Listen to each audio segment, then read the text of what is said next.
गीता अपनी छोटी देवरानी लता को आवाज दे रही थी और कह रही थी, अरे लता, कहाँ है तू? देख, आज मैंने तेरी बेटी सोम्या के लिए एक बहुत ही अच्छा रिश्ता देखा है। अगर वह लोग सोम्या को पसंद कर ले तो फिर दान दहेज के यह शादी चटपट निपट जाएगी। सोम्या जो कि अब 28 साल की होने वाली थी, लेकिन साधारण शक्ल सूरत होने के कारण बार बार उसका रिश्ता टूट जाता था। लड़के वाले तो बहुत आए, लेकिन उसे देखते ही नापसंद करके चले जाते थे। ऐसी बात नहीं थी। सोम्या पढ़ी लिखी थी, उसमें एमए पास किया था, लेकिन सिर्फ उसका कलर थोड़ा कम था, जिस कारण से लड़के वाले उसे रिजेक्ट कर दिया करते थे। जैसे ही गीता ने यह बात कही, सोम्या की मम्मी लता जी उसे कहने लगी, लेकिन दीदी, लड़का क्या करता है? अरे लता, तुझे मुझ पर विश्वास नहीं है? लड़का बैंक में क्लर्क है और उसकी सैलरी भी ठीक ठाक है। बस भगवान करे इस बार लड़के वालों को सोम्या पसंद पड़ जाए, फिर तो तू गंगा नहा लेगी। मैं मानती हूँ कि लड़का अभी ज्यादा नहीं कमाता है, लेकिन वैसे भी सौम्या की ख्वाहिश ही कितनी है। उसे अपने ससुराल में 2 वक्त का खाना मिल जाए और 2 जोड़े कपड़े नसीब हो जाए, इससे ज्यादा सौम्या को और क्या चाहिए? अब सौम्या हमारी बेटी नेहा की तरह खूबसूरत तो है नहीं कि उसे जो देखे बस देखता ही रह जाए। आखिर मेरी बेटी की सुंदरता को देखकर ही तो उसके ससुराल वालों ने उसे अपने बेटे अतुल के लिए पसंद किया था। और देखो, इसी सुंदरता के बल पर आज मेरी बेटी नेहा कितनी सुखी है। वो अपने ससुराल में राज करती है, रानी की तरह रहती है। बड़ी बड़ी गाड़ियों में आना जाना, बड़े बड़े लोगों के बीच उठना बैठना, गहने, महंगे कपड़े। सच में मेरी बेटी को कहीं मेरी ही नजर न लग जाए। देखो, आज मैं तुम्हारी बेटी सौम्या के लिए बहुत ही मुश्किलों से रिश्ता लेकर आई हूँ, और भगवान से प्रार्थना करो कि वह लोग तुम्हारी बेटी को पसंद कर ले। इससे पहले भी सौम्या को 4-5 बार लड़के वालों ने देखते ही रिश्ते से इनकार कर दिया था। बेचारी सौम्या दरवाजे के पीछे खड़ी होकर चुपचाप से अपनी माँ और अपनी चाची की सारी बातों को सुन रही थी। सोमिया और नेहा दोनों चचेरी बहनें थी। जहां नेहा देखने में काफी खूबसूरत थी, वहीं पर सोमिया मामूली शक्ल सूरत वाली साधारण सी लड़की थी। नेहा काफी सुंदर थी, जिस कारण से लड़के वालों ने एक बार में ही उसे पसंद कर लिया और फिर उसकी शादी हो गई। लेकिन सोमिया को कोई भी पसंद ही नहीं कर रहा था, क्योंकि वह बहुत ही मामूली और साधारण से दिखने वाली लड़की थी। शादी से पहले नेहा घर में बच्चों को ट्यूशन पढ़ाया करती थी, क्योंकि वह खूबसूरती के साथ साथ पढ़ाई में भी काफी अच्छी थी और उसे पढ़ाने का बहुत ही शौक था। पर बड़े घर का रिश्ता आया तो कोई कारण ही नहीं था इनकार करने का, इसलिए चट मंगनी पट ब्याह हो गया। गीता अपनी बेटी का बड़े घर में शादी करके बावरी हुए जा रही थी। उसे तो अभी तक विश्वास नहीं हो रहा था कि उसकी बेटी नेहा की शादी इतने बड़े घर में हो गई है। जब भी उसकी बेटी बड़ी सी गाड़ी में उससे मिलने के लिए घर पर आती तो मोहल्ले के बच्चे उसकी बड़ी सी गाड़ी के पीछे दौड़ने लगते और फिर उस गाड़ी को छूकर भाग जाते। ड्राइवर भी बच्चों को डांट कर भगा देता था। गीता मोहल्ले भर में अपनी बेटी के अमीर ससुराल वालों की खूबी बड़ाई करती फिरती और कहती कि देखो, मेरी बेटी के नसीब कितने अच्छे हैं। जब भी आती है, बड़ी सी गाड़ी में ही आती है। हर वक्त अपनी बेटी के ससुराल वालों की सिर्फ बड़ाई और गुणगान करती रहती थी। यहाँ तक तो ठीक था, पर अपनी बेटी की किस्मत के आगे वह किसी को भी कुछ नहीं समझती थी। अपनी देवरानी की बेटी सोमिया, जो कि साधारण शक्ल सूरत की थी, उस पर वह हर वक्त तंज कसा करती थी। खैर, गीता ने जो रिश्ता बताया था, आज सही समय पर लड़के वाले उसके माता पिता सोमिया को देखने के लिए आए। लड़के के पिताजी ने सोमिया के मम्मी पापा से कहा, हमें आपकी बेटी बहुत ही पसंद है और हम बिना दान दहेज के कुछ करीबी रिश्तेदारों और मित्रों की मौजूदगी में जल्द से जल्द ये रिश्ता संपन्न करना चाहते हैं। हम बिल्कुल नहीं चाहते कि आप लोग ज्यादा परेशान हो। हम बहू को नहीं बल्कि बेटी को अपने घर पर लेकर जा रहे हैं। सोमिया के मम्मी पापा ने यह सुना तो उनकी आंखों में आंसू आ गए।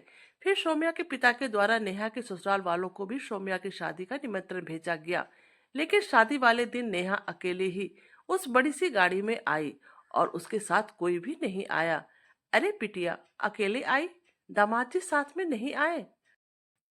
हमने तो 2-3 बार फोन करके उन्हें आमंत्रित किया था, लता जी ने नेहा को बोला।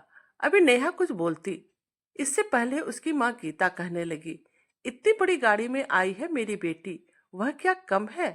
अब हमारे दामाद कोई मामूली एम्प्लॉय तो है नहीं, जो जब चाहे तब उन्हें छुट्टी मिल जाए। बड़ी कंपनी में मैनेजर की पोस्ट पर है। फिर लता जी ने आगे कुछ बोलना जरूरी नहीं समझा। पर नेहा का चेहरा कुछ बुझा बुझा सा लग रहा था। असल में सच्चाई तो यह थी, नेहा के ससुराल वाले मिडिल क्लास फैमिली में आना अपना अपमान समझते थे। उन्हें तो सिर्फ हाई फाई सोसाइटी में ही जाने की आदत थी, जहां पर कि वह अपने साथ 2 बॉडीगार्ड लेकर जाते थे। नेहा की शादी को 2 साल हो गए थे, लेकिन आज तक नेहा का पति अपने ससुराल नहीं आया था। नेहा को जब भी मायके आने का मन होता, वह अकेले ही बड़ी सी गाड़ी में बैठकर ड्राइवर के साथ चली आती थी। इधर आज सौम्या की शादी बहुत ही अच्छे से हो गई। सौम्या के ससुराल में सौम्या के पति के अलावा सास ससुर एक छोटा सा देवर था। सभी लोग बहुत ही अच्छे थे। करीब 1 सप्ताह के बाद जब सौम्या अपने मैके आई, उसके चेहरे पर खुशी साफ झलक रही थी। उसके चेहरे की रंगत ही बता रही थी वह अपने ससुराल में कितना खुश है। फिर कुछ दिन रहने के बाद आज सौम्या का पति निखिल उसे लेने के लिए आया था। उसकी सास ने यथाशक्ति सबके लिए उपहार भिजवाया था। वह उपहार ज्यादा कीमती तो नहीं थे, लेकिन उन्होंने बहुत ही प्यार से सौम्या के घर वालों के लिए उपहार भेजे थे। रात के समय सौम्या की माँ ने निखिल को कहा, दामाद जी खाना लग गया है, चलिए खाना खा लीजिए। सभी लोग खाना खाने के लिए बैठे, सिर्फ सौम्या की माँ को छोड़कर। तो निखिल ने पूछा, माँ आपकी थाली कहाँ है? तो सौम्या की माँ कहने लगी, नहीं बेटा, पहले आप और सौम्या के पापा खा लीजिए, फिर हम खा लेंगे। गर्मा गर्म पूरी तल कर लाती हूँ, आप सभी लोग खाना खाइए, नहीं तो खाना ठंडा हो जाएगा। निखिल बोला, नहीं माँ, हम सब एक साथ मिलकर ही खाना खाएंगे, आप क्यों अकेले खाना खाएंगे? और माँ, आज हम सभी लोग नीचे जमीन पर बैठकर आराम से एक साथ खाना खाएंगे। आप मुझे अपना बेटा समझिए, आपको कोई भी औपचारिकता करने की जरूरत नहीं है। सौम्या की मम्मी अपने दामाद का यह व्यवहार देखकर बहुत ही खुश होती है। उनकी आंखों में आंसू आ जाते हैं। वह भगवान का शुक्रिया अदा करती है कि देर से ही सही, लेकिन भगवान ने उन्हें दामाद के रूप में एक बेटा दे दिया है। फिर सभी लोग मिलकर एक साथ खाना खाते हैं। खाना खाने के बाद सौम्या अपनी माँ की मदद करने किचन में चली जाती है और फटाफट बर्तन धोने लगती है। तभी उसी वक्त गीता जी वहां पर पहुंच जाती है और तंज कसते हुए सौम्या को कहने लगती है, क्या तुम यहाँ पर भी बर्तन धोने में लगी हो? मानती हूँ कि तू ससुराल में बर्तन ही धोती होगी, तभी तो तुम्हारी ये आदत गई नहीं है। और मुझे पता है कि तुम्हारे ससुराल में काम वाली भी नहीं होगी, इसलिए तू वहां पर भी बर्तन मांजती है और यहाँ पर भी तू बर्तन ही मांज रही है। तुम्हारी भी किस्मत है कि शादी के बाद भी वैसे की वैसे ही है जैसे कि पहले थी। यह सुनने के बाद सौम्या कहने लगी, नहीं चाची जी, ऐसी बात नहीं है। असल में ससुराल जाने के बाद भी मुझे लगता ही नहीं है कि मैं ससुराल में हूँ। मुझे तो ऐसा लगता है जैसे कि मैं मायके में ही हूँ। मुझे वहां पर बिल्कुल अपना घर जैसा महसूस होता है। वहां पर भी मुझे हर चीज की आजादी है। मैं अपनी मर्जी से कुछ भी कर सकती हूँ। मेरी सास मेरी माँ की तरह ही मेरी पसंद का पूरा ख्याल रखती है, साथ बैठकर खाना खाती है।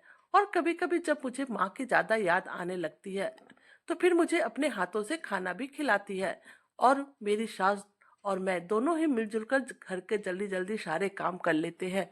फिर दोनों मिलकर हंसते हैं, बतियाते हैं। और आपको पता है चाची जी, जैसे कि मैं यहाँ पर सिलाई का काम करती थी, जो कि मुझे बहुत ही पसंद है, वहां पर वह काम मैं बहुत ही खुशी खुशी से करती हूँ। और मेरे सिलाई के काम में मेरी सासू माँ मेरी बहुत ही मदद करती है। आज सौम्या ने अपनी चाची को एकदम से तगड़ा जवाब दे दिया था। फिर करीब 2 दिन तक निखिल अपने ससुराल में ही रहा, लेकिन दामाद बनकर नहीं बल्कि बेटा बनकर। सौम्या खुशी खुशी निखिल के साथ अपने ससुराल जा चुकी थी। सभी कुछ सही चल रहा था। फिर कुछ दिनों के बाद गीता जी ने देखा कि उसकी देवरानी अपना सूटकेस पैक कर रही थी, उसमें कपड़े वगैरह सब रख रही थी। तो उन्होंने पूछा, कहाँ जा रही हो? तो लता कहने लगी, भाभी मैं सौम्या के ससुराल जा रही हूँ, क्योंकि सौम्या के जन्मदिन पर उसकी सास ने उसके लिए पूजा रखी है और शाम में छोटा मोटा पार्टी भी रखा है और हम सबको आमंत्रित किया है, बहुत ही मन से बुलाया है। इसलिए 2 दिन के लिए सौम्या के ससुराल जा रही हूँ। और देखना भाभी, हम लोगों को देखकर सौम्या कितना खुश हो जाएगी। लता की बात सुनकर गीता जी सोचने लगी, उसकी बेटी नेहा के ससुराल में भी तो फंक्शन वगैरह होते रहते हैं, लेकिन आज तक उन लोगों ने कभी भी अपने आयोजन में हम लोगों को शामिल नहीं किया है और ना ही कभी फोन पर बात ही किया है। एक बार लता की तबीयत बहुत ही ज्यादा खराब हो गई, बुखार उतारने का नाम ही नहीं ले रहा था। उन्हें अस्पताल में एडमिट किया गया। खबर लगते ही उनकी बेटी सोमिया, दामाद निखिल और सास उन्हें देखने अस्पताल आ पहुंची। अस्पताल आते ही दामाद ने बेटा बनकर अपनी सारी जिम्मेदारियां निभाई। जहां पर जरूरत पड़ते तुरंत पैसे निकालते। यह बात अलग थी कि सौम्या के पापा ने बाद में उसके सारे पैसे लौटा दिए। सौम्या की सास ने भी उस वक्त उन लोगों को अपने परिवार की तरह ही घर की सारी व्यवस्था संभाली। इतना अपनापन देखकर लता जी की जल्द से जल्द ठीक हो गई। फिर कुछ दिनों के बाद गीता जी के पति को पैरालाइज अटैक आता है। उनके बेटे और सौम्या के पापा उन्हें अस्पताल पहुंचाते हैं और नेहा इस बार भी हमेशा की तरह बड़ी सी गाड़ी में अकेले ही आती है और अपने पापा को देखकर रोते हुए गीता जी से कहने लगती है, मम्मी ये पापा को क्या हो गया है। गीता जी ने नेहा को गले लगाते हुए कहा, बेटा डॉक्टर चेक कर रहे हैं, जल्दी ही तुम्हारे पापा ठीक हो जाएंगे, तुम मत रो। अच्छा बेटा दामाद जी नहीं आए और ना ही तुम्हारे ससुराल से कोई आया। नेहा कुछ नहीं बोली। फिर गीता जी बोली, अच्छा कोई बात नहीं, लेकिन देखो तुम्हारे ससुराल वाले कितने अच्छे हैं, तुम्हें जल्द से जल्द बड़ी सी गाड़ी में ड्राइवर के साथ अस्पताल भेज दिए। उसी वक्त नेहा अपने खूबसूरत सी पर्स में से अपना मोबाइल निकालती है और अस्पताल पहुंचने की सूचना अपने ससुराल वालों को देती है। वाह बेटी दामाद जी कितने अच्छे हैं, तुम्हें नया मोबाइल नया पर्स सभी कुछ लेकर दिए। गीता जी खुश होते हुए नेहा को यह बात बोल रही थी। फिर गीता जी कहती है, पर बेटा सब कुछ होते हुए भी तुम्हारा चेहरा हमेशा मुरझाया हुआ सा क्यों रहता है।